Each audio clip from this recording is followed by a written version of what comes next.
참 우리 제 사랑하는 우리 친구고 어제 밤에 만나서 얘기를 하다 보니까 우리 송한옥 목사님 안지 벌써 35년 됐더라고요. 그래서 그때는 참 멋있었는데 지금도 멋있습니다. 근데 전에 안 쓰던 안경도 아주 멋있게 쓰고 굉장히 아주 중후한 느낌이 나서 제가 아주 감명받았습니다. 근데 어제 오늘 제가 느끼는 것이 참 좋은데 사십니다. 너무 아름답고 참 날씨 좋고요.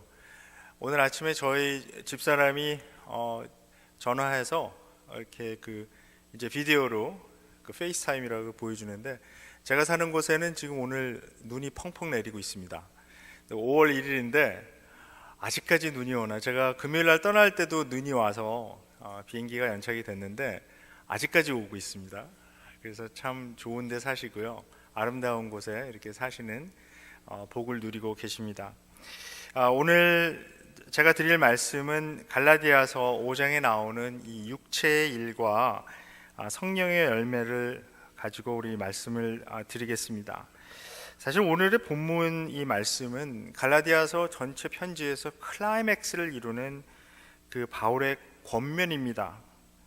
이 갈라디아 교회가 어떻게 공동체로서, 하나님께서 원하시는 공동체로서 바로 세워져 나갈 것인가에 집중하고 있는데요, 예수 그리스도의 복음이 전해지고 나서 이 거짓 교사들이 이 교회에 들어와서 예수 그리스도를 믿는 것 가지고는 부족하고 율법의 행위, 그러니까 율법을 지켜야 된다, 특히 유대인을 나타내는, 유대인의 정체성을 나타내는 할례를 받아야 된다, 이렇게 주장을 했습니다. 근데 바울은 예수 그리스도만을 통해서 의롭다함을 받는 것이 진정한 복음이지, 그 외에 다른 것을 더하기 시작하면 그것은 복음이 될 수도 없다라고 강력하게 얘기합니다. 누구든지 그런 복음을 전하는 사람은 천사라고 할지라도 하나님의 저주를 받을 것이라 굉장히 강력하게 얘기합니다. 그런데 잘못된 복음이 이 교회에 들어와서 나타난 현상 하나가 뭐냐 하면 그 교회의 공동체가 파괴되었다는 것입니다. 예수 그리스도의 복음을 제대로 믿지 않고 예수 그리스도만을 의지해서 우리가 하나님과의 관계를 올바로 세우려 하지 않고, 거기에 어떤 인간의 노력이나 인간의 공로, 업적, 자격, 이런 것들을 자꾸 더하기 시작하면 어떤 현상이 일어나냐 하면 공동체가 파괴된다는 것입니다. 그래서 심지어는 바울이 갈라디아서 5장 14절에 이렇게 얘기합니다. 서로 물고 먹으면 피차 멸망할까 주의하라. 그 공동체의 싸움이 얼마나 심해졌는지 서로 막 물고 뜯으면서, 이것은 그 당시 1세기 경에 그때까지는 아직도 이 개가 애완용으로 되지 않았던 그런 때이기 때문에 이런 들개 같은 싸움하는 투견이라고 하죠. 그 개들이 서로 물어 뜯고 이러다가 보통 그 투견을 시키면 마지막엔 다 죽습니다. 그런 것을 의미하는, 그런 것을 은유하는 그런 말을 할 정도로 심각하게 경고합니다. 오늘 본문에 나오는 것은 육체의 일과 성령의 열매, 이것을 두 개를 대비를 하고 있는데요, 여기서 먼저 좀 단어의 설명을 좀 드리겠습니다. 우리말로 이렇게 육체라고 번역된 헬라어는 sarx라는 말인데, 사실 이것을 우리말로 어떻게 번역할까 그렇게 마땅치는 않습니다. 그래서 개역 성경을 제가 조사를 해보니까 이 번역하시는 분들이 이 sarx라는 말을 보통 세 가지로 번역을 했습니다. 어떤 곳에서는 그냥 육체라고 번역을 했고요, 오늘 본문같이 다른 곳에서는 육신이라고 번역된 곳도 있습니다. 또는 다른 곳에서는 그냥 고기 육자를 써서 이렇게 세 가지로 번역을 해놨습니다. 그래서 이런 번역을 읽을 때 우리가 오해하기 쉬운 것은 뭐냐 하면, 우리가 지금 우리 몸에 갖고 있는 이 살덩어리, 고기덩어리라고 오해할 수가 있습니다. 그렇게 되기가 참 쉽죠. 그런데 그 당시에 유행하던 어떤 철학 사조, 이제 플라톤 철학이 대중화돼서 굉장히 유행을 했는데, 이 플라톤 철학에서는 보통 육체적인 것이나 아니면 물질적인 것을 악하다고 봤습니다. 그리고 보통 형이상학이라 그러는데, 이런 영적인 것, 사람의 어떤 마음, 이런 것들은 선하게 봤습니다. 그러나 성경에 유대교로부터 이어져 나오는, 그러니까 구약에서부터 신약에 걸쳐 나타나는 성경의 사상은 절대로 우리의 육체나 이런 물질적인 세계를 악하게 보지 않습니다. 왜냐하면 하나님께서 창조하셨기 때문입니다. 창세기 1, 2장에 나오는 하나님의 창조는 분명히 선하다, 좋다. 그래서 창세기 1장에서 하나님께서 계속 창조하시면서 그 창조하신 것을 하나하나 보면서 하나님이 보시기에 어떻다 그랬습니까? 좋았더라. 좋았더라는 말, 히브리어로 터브라는 말인데, 이것은 아주 좋은 것을 의미하는 것입니다. 그래서 하나님께서 만들어 놓으신 이 창조, 이 물질 세계, 이 우리의 몸을 포함하는, 우리의 육체를 포함하는 이 창조는 좋은 것인데 굉장히 좋은 것입니다. 특별히 창세기 1장 31절에 마지막으로 우리 인간을 창조하시고 나서 하나님이 말씀하신 그 감탄사는 아주 좋았다랍니다. 우리의 몸, 우리의 육체, 이것은 하나님께서 좋게 보신 것입니다. 하나님께서 창조하셨기 때문입니다. 그런데 창세기 3장에서 인간의 불순종과 죄가 들어오면서 하나님이 창조해 놓으신 이 세계를 파괴하기 시작했습니다. 그래서 우리의 몸도 이 죄의 영향을 받아서 사실 망가지기 시작하고 안 좋게 된 것입니다. 그러나 예수 그리스도께서 오셔서 이것을 회복시켜 나가는 과정에 지금 있습니다. 그래서 근본적으로 이 성경에서는 우리 육체를 악한 것으로 보지 않습니다. 나쁜 것으로 보지 않습니다. 하나님의 선물입니다. 좋은 것입니다. 특별히 예수 그리스도 안에 있는 사람들에게는, 또 예수 그리스도를 믿으면서 받았던 성령 때문에 우리의 육체, 우리의 몸은 하나님께서 선하시게 보시고 좋은 것으로 보는 것입니다.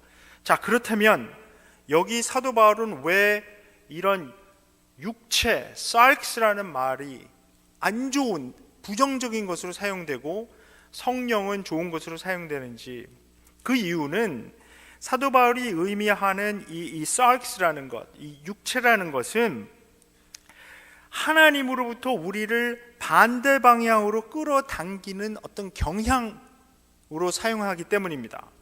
사실 사도 바울이 로마서 6장과 7장에 보면 이 육체, 육신에 대해서 자세하게 설명을 하고 있는데요, 이것은 성령과 반대되는 개념입니다. 우리가 성령을 받았으면, 성령에 이끌려가면 하나님께로 점점 가까이 가고 하나님께 신실하게 가는 것입니다.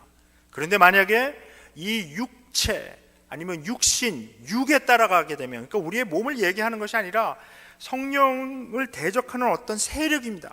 이 세력이 우리 몸 밖에도 있었는데 몸 안에까지 들어와서 우리 안을 자꾸 자극합니다. 충동질합니다. 그러니까 이렇게 이해하시면 되겠습니다. 성령과 반대되는 어떤 세력 아니면 경향, 오리엔테이션으로 생각하시면 됩니다. 그런데 이 육체를 통해서 활동하는 이 세력은 공동체를 파괴합니다. 왜냐하면 창세기 3장에서부터 이 불순종과 죄, 또 죄를 따라서 들어온 이 죽음은 하나님과 우리와의 관계를 먼저 파괴하고요, 그 다음에 사람 간의 관계를 또 파괴하는, 이 공동체를 파괴하는 습성이 있습니다. 경향이 있습니다. 그래서 이 육체는 공동체 안에서 자기의 욕망을 어떻게 드러내냐 하면, 그 각 개인에게 자기를 따라오면 높아질 수 있다, 나무 위에 올라설 수 있다, 이렇게 충동질합니다. 그래서 공동체 전체의 유익보다는 자기 자신이 높아지는 것에 중점을 두게 합니다. 자기 자신의 욕심을 채우려고 어김없이 자꾸 뒤에서 부추깁니다. 이 육체가 하나님의 뜻을 대적하고 그 뜻에 순종하게 못하게 하려는 최종 목적은 예수 그리스도의 몸인 이 교회를 파괴하는 것입니다. 그래서 죄와 육체는 협업합니다. 협동해서 자꾸 이 예수 그리스도의 몸 교회를 어렵게 만들고 공동체를 자꾸 파괴하려고 합니다. 그런데 이 거짓 교사들은 갈라디아 교회에 들어와서 사람들에게 자꾸 율법을 지키라고 합니다. 율법을 지켜야 이 육체의 욕망을 제어할 수 있고 육체를 다스릴 수 있다. 그래서 자꾸 규정을 만들고 규칙을 만들고 법을 만들고, 그래서 율법에 목숨을 겁니다. 사도 바울이 지적하는 것은 그 율법은 중립적인 것이기 때문에 그 율법 안에 능력이 있는 것이 아니다. 그러니까 누가 율법을 사용하느냐, 어떻게 율법을 사용하느냐가 중요하지, 가장 중요한 것은 하나님께서 이제 때가 돼서 예수 그리스도를 통하여 우리에게 주신 성령에 의지해야 된다는 것입니다. 그래서 성령을 따라가지 않으면 절대로 이 육체의 욕망, 소욕을 이길 수 없다라고 그 사도 바울이 지금 강력하게 주장하는 것입니다. 오늘 시간 관계상 우리 19절부터 23절에 나타나는 이 육체의 일과 성령의 열매에 대해서 한번 집중해서 보겠습니다. 자, 19절부터 21절에 보면 사도 바울이 이 육체의 일, 세번역에서는 육체의 행실이라고 번역했는데 여기에 대해서 구체적으로 묘사합니다. 바울은 이 육체의 행실들이 이미 훤하게 다 드러난, 현저하게 다 드러난 일들이라고 이야기합니다. 그 이유는 굳이 설명하지 않아도 그 육체의 일이 무엇인지 갈라디아 교회에 있는 이 교인들은 이미 다 경험했기 때문입니다. 여기에 15개의 항목이 묘사되어 있습니다. 그런데 이 항목은 모든 육체의 행실을 자세하게 다 밝히는 것은 아닙니다. 그냥 대표적인 것만 몇 가지 캐테고리별로 밝히고 있습니다. 만약 육체가 이 공동체에 들어와서 이 공동체를 장악하게 되면, 그러니까 이 공동체가 성령 충만하지 않고 성령에 이끌려가지 않고 만약에 이 육체라는 세력에 이끌려가게 되면 어떤 현상이 일어나겠는가, 그것을 보여주고 있는 것인데요. 자, 이 리스트를 보시면 처음 세 가지가 나옵니다. 음행, 더러움, 호색, 이렇게 세 가지가 나오는데 이것은 분명히 그 당시에 있었던 성적인 타락과 관계 있는 것들입니다. 그 당시 이방인 사회에서 흔히 볼 수 있는 것들이었고, 사실은 21세기 지금 우리가 사는 곳에서도 이런 음행, 더러움, 호색은 우리 주위에 널려 있습니다. 육체가 원하는 것은 바로 이런 것들입니다. 그 다음 두 단어는 우상 숭배와 주술 또는 술수, 마술 이렇게 번역되는 말인데요. 이것은 그 당시 이방인 사회에서 직접적인 종교 행위와 관련이 있는 단어들입니다. 근데 한 가지 흥미로운 것은 그 1611년도에 그 번역된 그 영어 성경 킹 제임스 바이블에서는 이 주술이라고 번역된 단어를 사이언스라고 번역을 했습니다.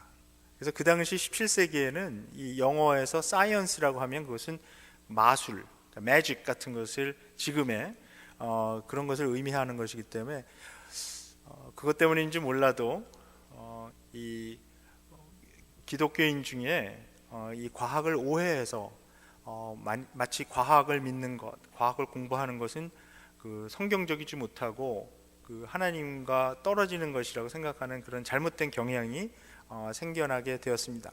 근데 절대 그런 의미로 사용된 것은 아니고요. 여기 지금 사도 바울이 육체의 일로 표현하는 것은 그 당시에 유행하고 있었던 어떤 마술입니다. 어떤 주문을 외워서 어떤 자기 원하는 것을 이룬다든지, 아니면 점 보고 그 미래를 예언하는 사람들을 쫓아다니면서 돈 내고 그것을 알아낸다고 한다든지 이런 것들을 의미하는 것이었습니다. 그리고 좀 띄어서 맨 마지막에 21절 그 맨 뒤에 있는 두 단어를 보겠습니다. 거기에 보면 술 취함과 방탕함이 있습니다. 이 방탕함은 세번역에서는 흥청망청 먹고 마시는 노름이라고 이렇게 번역을 했는데 잘 번역한 것 같습니다.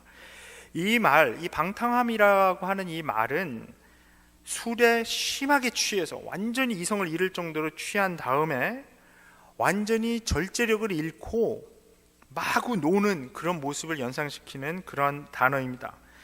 사실 우리 한국 사람들에게는 좀 익숙한 광경이죠. 뭐 실제로 그렇게 많이 안 하셨겠지만 뭐 드라마나 영화 같은 데 보시면 자주 나오는 그런 장면이 그런 것 같아요. 한국 분들은 술을 일단 마시기 시작하면 완전히 그냥 뭐 필름이 끊길 정도로 마신다 그러는데, 완전히 이성을 잃고 그냥 완전히 자기가 뭐 하는지도 모르는 정도로 그렇게 막 폭음을 해야 되는, 아마 제가 들어보니까 이 세상에서 우리 러시아 분들하고 한국 분들이 제일 술을 이런 식으로 마시는 것 같은데, 근데 1세기 경에도 이방인 사회에서 이런 모습들이 있었던 것 같습니다.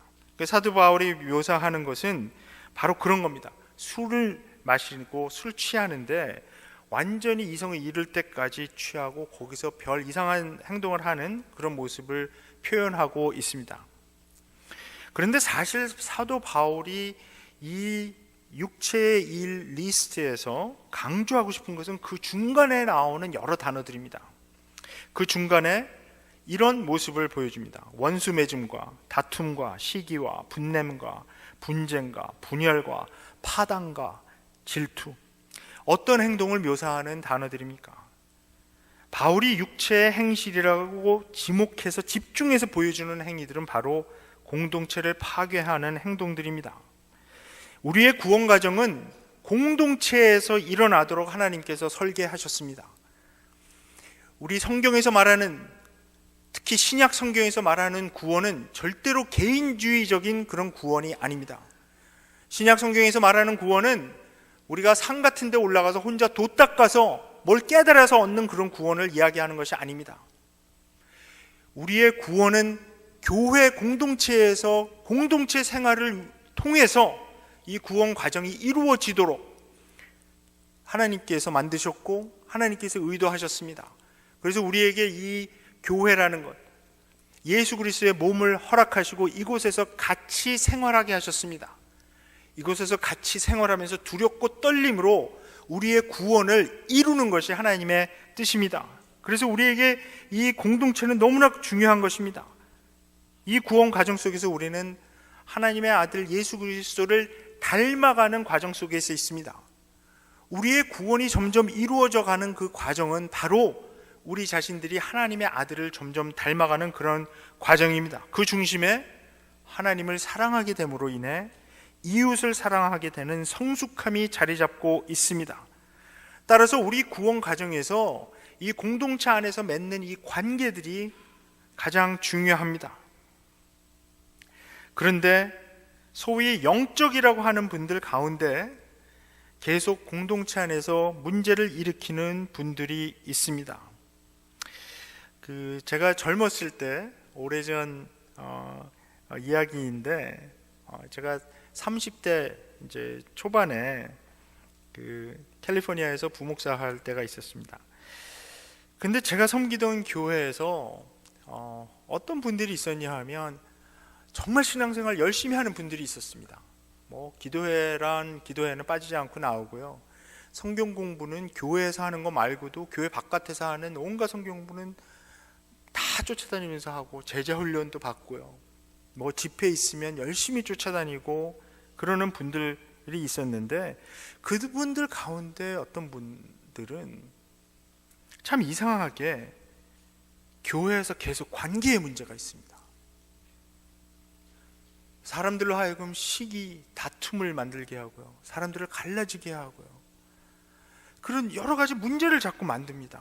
상처 주고 상처 받고 계속, 그래서 문제가 생기는 것을 보면서 제가 젊은 목회자의 입장에서 이해가 되지가 않았습니다.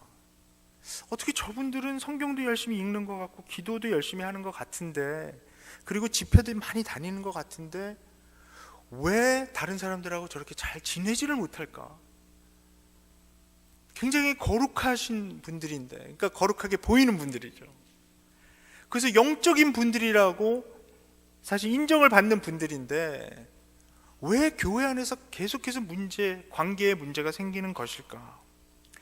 제가 나이가 들으면서 또 목회 경험을 하면서 깨달았던 것은, 제가 이원론적인 잣대를 가지고 있었던 것을 깨닫게 되었습니다. 즉, 영적인 것과 공동체 안에서의 삶을 연결시키지 못한 겁니다. 오늘 본문에서 보듯이 바울은 공동체를 파괴하는 행위들을 분명히 영적인 문제로 보고 있습니다. 사도 바울이 여기서 영적이다, 영에 속했다라고 표현하는 사람들은 공동체 생활을, 공동체를 잘 세우고 공동체를 굳건히 하는 그런 분들입니다. 만약 어떤 사람들이 공동체를 파괴해서 자꾸 원수 맺음과 다툼과 시기와 분냄과 분쟁과 분열, 파당과 질투를 일삼는 사람들은 육체에 속한 사람들이라는 것이죠. 성령의 열매 대신 육체의 열매를 맺는 사람들이라는 것을 여기서 보여주고 있습니다. 이런 분들을 향해 바울은 심각하게 경고합니다. 절대로 하나님 나라를 상속받지 못할 것입니다. 그런데 여기서 주의할 것은 바울이 사용하는 이 단어는 현재형 분사입니다. 그 의미는 문법적으로 이런 행동을 한두 번 했다고 바울이 당신은 아웃이야, 하나님 나라 못 들어가, 이런 식으로 얘기하는 것이 아니라 이것은 습관적으로 반복해서 이런 일들을 하는 사람들입니다. 그런 사람들을 향해서 갈라디아 교회에 분명히 있었을 것입니다. 사도 바울이 그 사람들을 향해서 경고합니다. 당신들 계속 이런 식으로 살면, 그러니까 자꾸 교회를 어지럽히고 교회 공동체를 파괴하면서 원수 맺고 다툼하고 시기, 분냄, 분쟁, 분열, 파당, 질투 이런 행동을 계속 반복해서 습관적으로 고치지 않고 회개치 않고 계속하면 하나님 나라를 상속지 못할 것이다, 이렇게 경고하고 있습니다. 덧붙여 저도 경고드리고 싶은 것이 하나가 있습니다. 제가 이런 설교를 할 때마다 참 마음에 걸리는 것은 뭐냐 하면, 이런 설교를 듣는 분들이 이런 설교를 자기 자신에게 적용하지 않고 꼭 다른 사람들을 자꾸 생각한다는 것입니다. 맞아, 그 사람이 우리 교회에서 원수 맺고 다투고 시기하고 분내고 분쟁 분열 파당 질투 일으켰지. 그렇게 다른 사람에게 정죄하고 적용하고 정죄하고 판단하라고 말씀드린 것 절대 아닙니다. 제가 존경하는 마틴 로이 존스라는 그 20세기에서 그 아주 유명한 영국의 설교가가 있었습니다. 이분이 40여 년의 목회 생활을 마무리하고 나서 그동안의 목회 경험을 통해서 깨달았던 것을 나눈 적이 있는데, 그 중에서 하나가 이 가짜 그리스도인에 관한 이야기입니다. 그동안의 목회를 하면서 보니까 겉모양은 그리스도인인 것 같은데 사실은 속은 그리스도인이 아닌 가짜 그리스도인들, 영어로 수도 크리스천이 있다, 이런 얘기를 했습니다. 그러면서 그런 분들이 세 가지 유형이 있다라고 얘기했습니다. 그러니까 교회는 계속 나오고 그리스도인이라는 어떤 그런 경건의 모양이죠, 이런 것은 갖추고 있는데 경건의 능력은 없는 사람, 그러니까 겉으로는 그리스도인 같이 보이지만 속은 텅텅 비어있는 그런 사람, 세 가지 유형으로 나누어서 설명을 했습니다. 마틴 로이 존스 목사님이 이야기한 첫 번째 가짜 그리스도인의 유형은 말씀에 관심이 없는 자입니다. 교회는 나오고 그리스도인의 전통같이 그런 형식에 따라서 살지만 하나님의 말씀에 관심이 없다는 것입니다. 그래서 성경 공부에도 관심이 없고요, 설교 시간만 되면 졸기 시작하는 거죠. 물론 저같이 이렇게 재미없게 설교하는 사람 존다고 문제가 되는 건 아니지만, 근데 정말 말씀에 관심이 없다는 것입니다. 두 번째 유형은 말씀을 듣기는 듣는데 항상 하나님의 말씀을 남에게만 적용하는 사람이라고 합니다. 자기에게는 절대 적용하지 않습니다. 저에게는 나에게 하는 얘기 아니야, 저에게는 김 집사가 들어야 되는데, 저에게는 박 장로가 들어야 되는데, 이렇게 자꾸 남에게만 적용하는 습성이 있는 사람을 가짜 그리스도인이라고 했습니다. 그런데 사실 세 번째 유형이 가장 무섭습니다. 세 번째 유형의 그 가짜 그리스도인은 말씀을 아무리 오래 들어도 변하지 않는 자라고 합니다. 수천 번, 어쩌면 수만 번의 설교를 들었는데도 생활이 변하지 않습니다. 성경 공부가 아무리 많이 해도 습관 하나 고치지 않습니다. 성격도 변하지 않습니다. 말씀을 아무리 오래 듣고 말씀이 아무리 들어가도 하나도 변함이 없는 똑같은 사람. 살아있는 생물은 다 변하게 돼 있고 다 자라게 되어 있습니다. 만약에 우리에게 변화가 없다면, 우리에게 영적으로 자라는 것이 없다면 정말 자기 자신에 대해서 심각하게 생각해 봐야 합니다. 내가 진정한 그리스도인인가? 고린도후서 13장 5절에 분명히 말씀하셨습니다. 자기 자신의 믿음을 시험해 보라 말씀합니다. 남의 믿음 시험해 보라고 말하는 것이 아니고요, 자기 믿음을 시험해 보라. 그래서 내가 정말 그리스도를 믿는 사람인가? 내 안에 정말 성령께서 역사하시는 그런 삶을 사는 사람인가? 심각하게 고민해 보라고 말씀을 드리는 것입니다. 자신을 돌아보라 말씀을 드리는 것입니다. 바울은 고린도전서 3장 1절부터 3절에서도 이렇게 말씀합니다. 들어보시기 바랍니다. 형제들아, 내가 신령한 자들을 대함과 같이 너희에게 말할 수 없어서 육신에 속한 자, 그러니까 여기서 육신이라고 번역된 것이 바로 우리 갈라디아서 5장의 육체로 번역된 것과 같은 말씀입니다. 육신에 속한 자 곧 그리스도 안에서 어린 아이들을 대함과 같이 하노라. 내가 너희를 젖으로 먹이고 밥으로 아니하였느니 이는 너희가 감당치 못하였음이거니와 지금도 못하리라. 너희가 아직도 육신에 속한 자로다. 너희 가운데 시기와 분쟁이 있으니 어찌 육신에 속하여 사람을 따라 행함이 아니랴. 고린도 교회에는 소위 영파들이 많았습니다. 자기는 성령에 속한 자들이라고 주장하는 사람들이 많았습니다. 그것을 이 사람들은 뿌누마티코스라고 불렀습니다. 그 증거로 이 사람들은 자기들이 받은 성령의 은사를 내세웠습니다. 자기들이 받은 방언, 예언의 은사, 병 고치는 은사, 기적을 행하는 은사, 이런 것들을 내세웠습니다. 그래서 자기들은 성령 충만하고 성령에 속한 사람이라고 주장을 했습니다. 사도 바울은 견해를 달리했습니다. 신령한, 그러니까 영에 속한 자들이 아니고 당신들은 바로 육에 속한 자들입니다. 그 증거, 당신들 가운데 아직도 시기와 분쟁이 있다는 것입니다.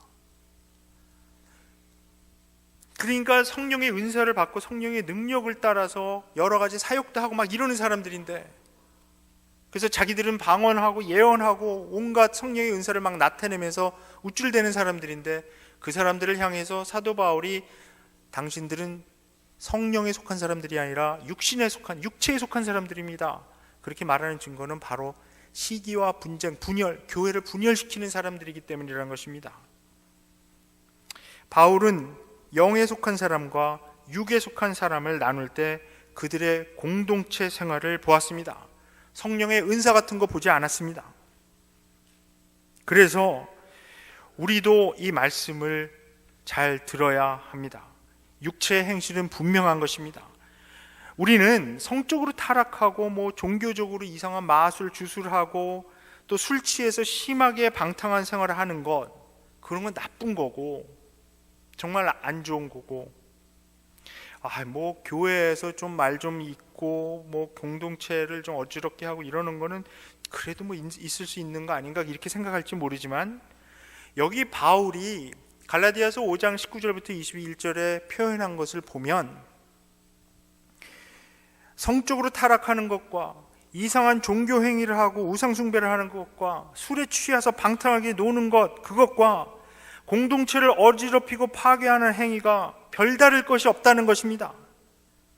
왜냐하면 이런 행동들 모두 다 육체의 행실이기 때문입니다. 육체에 속한 사람들이 드러나는 라이프 스타일이기 때문입니다. 우리 돌아봐야 합니다. 내가 하는 말, 내가 하는 행동들이 이 공동체를 세우고 있는지 아니면 무너뜨리고 있는지. 공동체를 세우고 나의 유익보다 교회 공동체의 유익을 먼저 생각하고 실천하는 것은 쉽지 않은 것입니다. 우리 안에 도사리고 있는 육체가, 이 경향이 우리를 자꾸 충동질하기 때문입니다. 그래서 우리가 성령 충만 받아야 합니다. 성령 충만은 공동체 생활을 위해 받는 것입니다.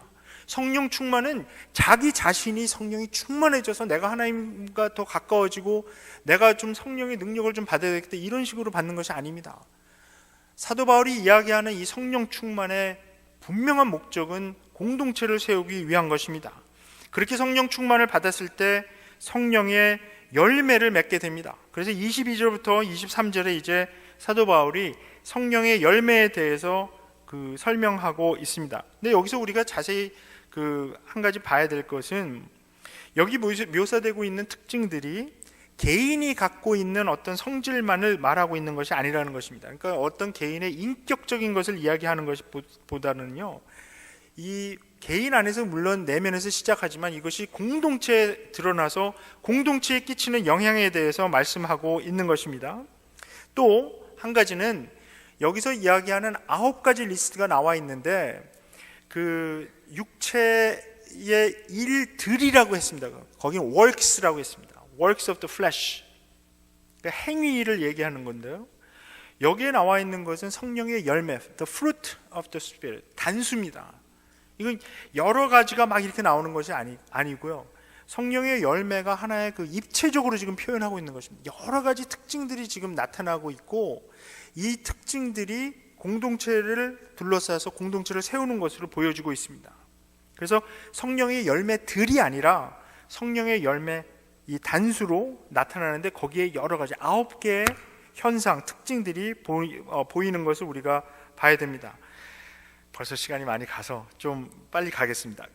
여기에 9가지가 있는데요, 제가 육체의 일에 대해서는 한 가지 다 설명하는 것을 생략했는데, 그래도 우리 성령의 열매는 중요하니까 제가 좀 빨리 9개를 한번 설명해 보겠습니다. 맨 처음에 나오는 것은 우리가 다 잘 아는 사랑입니다. 신약 성경에는 이 사랑을 나타내는 단어가 4개가 있습니다. 3개가 있는데, 헬라어에 4개가 있는데 신약 성경에는 3개가 나오는데, 그 중에서 여기서 사용된 단어는 아가페입니다. 우리가 다 잘 아는 아가페입니다. 이 사랑은 하나님의 사랑입니다. 하나님으로부터 오는 것입니다. 아가페는 조건 없는 희생적인 사랑을 의미합니다. 그래서 하나님께서 그 아들 예수 그리스도를 우리에게 보내실 때 드러난 사랑이 바로 아가페 사랑입니다. 이 사랑이 공동체에 드러나는 것은 성령의 역사고요, 이 사랑이 드러나는 공동체에선 어떤 이익이나 돌아올 것을 바라서 잘해주는 것이 아닌 순수하고 꾸밈 없는 행동이 정상적인 행동이 되는 것입니다. 두 번째는 희락입니다. 이것은 기쁨이죠. 이 기쁨은 무엇보다 하나님 때문에 기뻐하는 것을 뜻합니다. 하나님이 하나님이시기 때문에 기뻐하는 것이지, 하나님이 나에게 무엇을 해 주시기 때문에 기뻐하는 것이 아닙니다. 가짜 기쁨은 복을 주시는 이보다 받는 복 때문에 기뻐하는 것입니다. 그래서 축복에 근거한 기쁨에 도취되다 보면 환경이 좋을 때는 기뻐하지만 환경이 조금이라도 나빠지면 급격하게 우울한 상태로 들어가게 됩니다. 그러나 하나님이 주시는 것보다 그것을 주시는 하나님 그분을 우리가 기뻐하게 된다면 그럴 일 없습니다. 세 번째 사도 바울이 이야기하는 것은 화평입니다. 성령께서 역사할 때 우리가 평안을 느낍니다. 경험합니다. 하나님의 지혜와 통치 때문에 불안하지 않고 자신감이 있는 상태, 그것이 하나님께서 주시는 평안을 누리는 것입니다. 하나님께서 주시는 화평을 누릴 때 우리에게 안식이 있습니다. 자신의 능력과 자신의 업적과 자신의 공로, 자기가 쌓아놓은 것 때문에 우리가 누리려고 하는 마음의 평안은 언제든 흔들립니다. 하나님의 근거한 평안은 걱정과 염려를 몰아내지만 자기 자신이 이루어 놓은 공로와 업적, 재력, 성공, 이런 것 때문에 평안을 누리려고 하는 사람들은 걱정과 염려에 휩싸여 살아갑니다. 또한 이 세상에서 어떤 사람들은 자기는 이 세상과 초월해서 그냥 평온하게 산다라고 주장하는 사람들이 있습니다. 우리가 이민 생활을 오래 하다 보면, 저도 이민 온 지 꽤 됐는데 이렇게 되기 굉장히 쉽습니다. 미국 사회하고도 단절되고 사람들에게 점점 단절되고 무관심과 무감각으로 살아가기가 굉장히 쉽습니다. 근데 이것은 진정한 평안은 아닙니다. 하나님께서 주시는 평안은 정말 세상이 아무리 어려워도 그것에 우는 자들과 같이 울고 힘들어하는 사람들과 같이 힘들어하면서도 누리는 평안과 안식입니다. 세상에서 무슨 난리가 나고, 일본에서 지진이 나고 에콰도르에서 지진이 나고 막 테러리스트들이 난리를 치고 해도 그게 나랑 무슨 상관이야. 수학여행 가던 아이들이 세월호 같은 데 타고 가다가 침몰해서 죽었는데 그게 나랑 무슨 상관이야. 이렇게 생각하는 분들 정말 만나봤습니다. 제가 작년 연말에 LA에 가서 어떤 교회에서 설교를 하다가 이 세월호 얘기를 좀 했더니 어떤 분이 저보고 그럴 줄 몰랐는데 빨갱이 얘기를 들으시는군요. 저한테 그러시더라고요. 저 연결을 못했어요. 왜 이런 얘기를 하면 빨갱이라고 그러는지. 아무튼 그런 무감각, 무관심으로 편안하게 살아가는 분들이 있는데 그것은 하나님께서 주시는 진정한 평화가 아닙니다. 하나님께서 주시는 화평은 하나님에 대한 신뢰에 근거합니다. 처음에 세 가지 나오는 이것, 사랑, 희락, 화평, 이 세 가지는 하나님과 직접적인 관계가 있습니다. 성령의 열매의 중심입니다. 이 세 가지는 공동체의 기반입니다. 하나님과의 관계에서 나오는 것들이기 때문입니다. 네 번째는 오래 참음입니다. 인내입니다. 압력 가운데서 흔들리지 않고 참는 것입니다. 아무리 열받을 일이 있어도 평정을 유지하는 것입니다. 인내의 반대는 조급함입니다. 마음에 끓어오르는 분함, 억울함, 분개입니다. 이것은 육체가 충동질하는 것입니다. 성령의 열매를 받는다면 우리가 오래 참음, 이 성격을 기를 수 있습니다. 다섯 번째는 자비입니다. 이 말은 친절로도 번역되는 말입니다. 그런데 이 자비, 친절은 자기가 불리한 상태에 들어가는 것을 개의치 않고 선함을 베푸는 것입니다. 친절한 사람은 내면에 깊은 안정이 있고 자신이 있는 사람입니다. 친절의 반대말이 무엇이겠습니까? 친절의 반대말은 성경적으로 보면 인색함입니다. 또 다른 사람을 부러워하는 마음, 질투입니다. 다른 사람이 기쁠 때 같이 기뻐하지 못하는 마음, 다른 사람이 슬퍼할 때 같이 슬퍼하지 못하는 그런 마음입니다. 가짜 친절은 또한 다른 사람에게 잘해줌으로써 자기 자신이 그래도 괜찮은 사람이야 하고 자위를 느끼려고 하는 동기, 그것이 가짜 친절입니다. 그러나 성령의 열매는 자비, 친절을 우리 안에 낳습니다. 여섯 번째는 양선이라고 번역된 말입니다. 선함입니다. 보통 영어로는 goodness라고 번역이 되지만 이 단어는 진실성, integrity라고도 번역될 수 있는 말입니다. 이 특징이 있는 사람은 어떤 상황에서도 같은 사람입니다.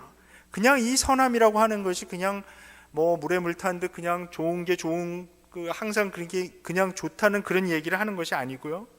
이 단어가 가지고 있는 이 뿌리는 인테그리티에 있습니다. 진실성에 있습니다. 어떤 상황에서도 같은 사람입니다. 상황에 따라서 변화무쌍한 캐릭터를 가지고 있는 그런 위선적인 사람이 아니고, 또 여러 가면을 준비해 놓고 있다가 상황에 따라서 바꿔 쓰는 그러한 흔들리고 자꾸 변화되는 그런 사람이 아닌 인테그리티, 진실성이 있는 사람을, 그런 사람이 가지고 있는 성격, 그것을 선함이라고 합니다. 양선이라고 합니다. 성령께서 이러한 성격을 우리에게 주십니다. 일곱 번째는 충성입니다. 이 충성은 신실함이라고 번역될 수도 있는 말입니다. 또 믿음이라고도 번역되는 말입니다. 그래서 헬라어로는 피스티스라고 하는데, 하나님의 신실함, 예수 그리스도의 신실함, 또 우리의 믿음을 나타내는 말이기도 합니다. 우리 개역성경에 충성이라고 번역되어 있는데 참 좋아하는 제가 번역입니다. 신실하고 충성스러운 관계를 나타내는 말입니다. 성격이 믿을만하며 그 말에 진실성이 있는 사람입니다. 이 신실, 충성의 반대말이 무엇이겠습니까? 충성의 반대말은 기회주의입니다. 좋을 때만 친구가 되는 사람입니다. 어려워지면 나 몰라라 사라지는 사람입니다. 그래서 공동체의 관계에서도 굳은 일은 절대 하지 않습니다. 그리고 잘 나가는 사람들 옆에만 갑니다. 가짜 신실함은 사랑하는 것 같지만 진실치 못한 사람입니다. 8번째는 온유입니다. 온유는 자기가 주장할 수 있는 권리, 자기가 할 수 있는 말, 쓸 수 있는 힘을 다른 사람들의 유익을 위해, 공동체의 유익을 위해 포기하고 쓰지 않는 마음입니다. 그래서 온유는 겸손과 같이 가는 말입니다. 온유의 반대는 자기중심적이고 우월감에 도취되어 다른 사람을 짓밟는 교만한 마음입니다. 마지막으로 사도 바울은 절제를 말합니다. 이 절제를 나타내는 말은 충동적이고 통제되지 않는 상태가 아닌 자기 훈련이 잘 된, 자기를 제어할 수 있는 그런 상태를 나타내는 말입니다. 이 육체의 행실 마지막 부분에 이 술 취하고 막 흥청망청 먹고 마시는 노름과 반대되는 개념입니다. 자기 절제는 다른 사람들과의 관계에서 좋은 결과로 드러납니다.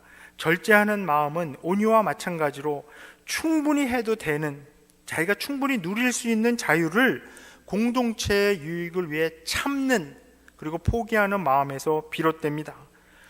이 절제는 육체의 욕망을 가로막을 수 있는 최후의 방어선입니다. 육체의 욕망이 우리를 자꾸 충동질하더라도 이 절제가 막아섭니다. 그래서 이 성령의 열매, 이 9가지 특징을 다 종합해 보면 이 말씀들은 하나님께로부터 나오는 사랑, 희락, 평안을 근거로 해서 다음 6가지는 공동체에서 우리 관계를 나타내는 그런 말씀들입니다. 따라서 사도 바울은 이 육체의 일과 성령의 열매를 공동체 생활이라는 관점에서 지금 분석하고 우리에게 권면하고 있습니다. 육체 행실을 보았을 때도 공동체의 삶에 집중되어 있는 것을 보았습니다. 성령의 열매에 있어서도 공동체 생활에서 드러나는 특징들입니다. 육체는 공동체를 파괴하지만 성령은 공동체를 세우시는 분입니다. 성령 충만한 공동체는 성령을 따라서 공동체를 굳건히 세우는 그런 공동체입니다. 하나님께서 원하시는 예수 그리스도의 몸을 굳건히 세워서 이 예수 그리스도의 몸을 통해서 하나님께서 원하시는 생명과 축복이 세상으로 퍼져나갈 수 있도록 그 공동체를 굳건히 세우는 것, 그것이 바로 성령이 맺는 열매입니다. 이 성령이 맺는 열매는 개인 안에서 맺히지만 이것이 흘러나가서 다른 사람들과의 관계에서 좋은 공동체를 형성하고 공동체의 유익을 끼치는 열매들입니다. 이 모든 과정의 시작은 우리가 맺는 하나님과의 관계입니다. 그래서 하나님과의 깊은 관계 속에서 우리가 사랑과 기쁨과 화평을 하나님으로부터 받아서 그것이 퍼져나가는 그런 모습입니다. 그래서 그림으로 표현하면 하나님이 위에서 우리에게 사랑과 희락과 평안을 내려주시면 그것을 우리의 삶을 통해서 이렇게 위에서 내려온 것들이 바깥으로 퍼져나가는, 위에서 아래로 수직으로 내려오는 것들이 수평으로 퍼져나가는 그런 모습을 담고 있습니다. 그래서 이 성질들이, 이 특징들이, 성령의 열매가 이 공동체로 하나님으로부터 받은 사랑과 기쁨, 평안이 공동체로 이렇게 퍼져나가면서 정말 사랑과 기쁨과 평안이 있는 공동체가 여기서 형성이 됩니다. 성령의 열매는 인위적으로 우리가 만들어내려고 노력한다고 되는 것이 아닙니다. 예를 들어서 기쁨을 생각해 봅시다. 갑자기 우리가 같이 모여서 자, 지금부터 기뻐합니다. 이러다고 저절로 기뻐지지 않습니다. 하나님으로부터 받아야 합니다. 우리 여기서 서로 사랑합시다 할 때도 하나님으로부터 받는 사랑이 없으면 불가능합니다. 우리가 여기서 평안을 구하는 기도를 하더라도 하나님으로부터, 하나님 자신으로부터 오는 그 샬롬 평안이 없으면 우리가 진정한 평안을 누리는 것은 불가능합니다. 그래서 바울이 이 열매라는 메타포를 사용해서 이것을 묘사하는 것입니다. 바울이 원하는 것은 육체의 일들이 이 공동체에서 힘을 쓰지 못하게 하나님께서 원하시는 모습의 공동체가 되고 세워지는 것인데, 그렇게 하려면 성령께 올인해야 한다는 것입니다. 사랑하는 우리 영락교회 성도 여러분, 성령께 의지합시다. 성령을 구합시다. 어떻게 우리가 성령을 구합니까? 기도로 시작합니다. 우리가 성령께 우리에게 오셔서 이 공동체를 충만케 하시고 여기에 가득 채우셔서 성령께서 주시는 열매가 주렁주렁 열리는 이런 공동체 되게 해달라고 우리 끊임없이 같이 기도하고 또 그런 공동체가 될 수 있기를 주님의 이름으로 축원드립니다.